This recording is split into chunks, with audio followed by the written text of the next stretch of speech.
आणि हे औषध घेतल्यामुळे काय फरक पडला? माझे हातपाय दुखत होते जास्त, ते माझे हातपाय राहिले दुखायचे आणि मेन मला आशिडीचा त्रास जास्त होता, तो माझा बरा झाला.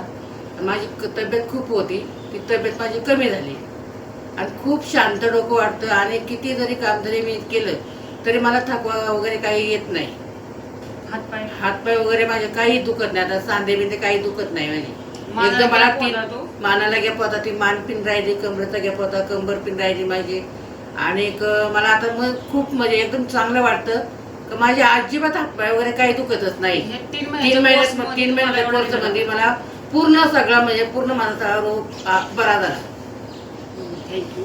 आमचे जे सगळे जे वापरत आहे त्याबद्दल आम्हाला जे सांगितले तुम्ही, हे तुम्ही कसं सांगा की लोकांनी घ्यावं की नाही घ्यावं? हा, हे माझे मी जसं सांगितलं तसं लोकांनी आता विश्वास ठेवून शाने ही औषधं चालू करावं आणि जे आपल्या शरीरात काय रोग आहे सगळे ही आपली आतडी सगळी धुवून स्वच्छ होतात. हे पुढचं जे आजार होणार आहे तो हे सगळा बरा होणार आहे.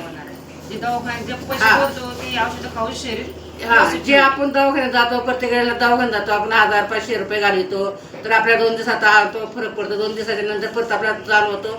तर ही औषधं घेतल्यानंतर रेग्युलेटर कुठली दवाखाना इंजेक्शन घ्यायचं नाही, कुठलं गोळ्या घ्यायच्या नाही, काय नाही, एकदम रॉंग वाटतं समजा. थँक्यू. आम्हाला सगळी माहिती सांगितली, आमचा रिझल्ट सांगितला, आम्ही तुमच्या लोकांपर्यंत पोहोचवू. धन्यवाद.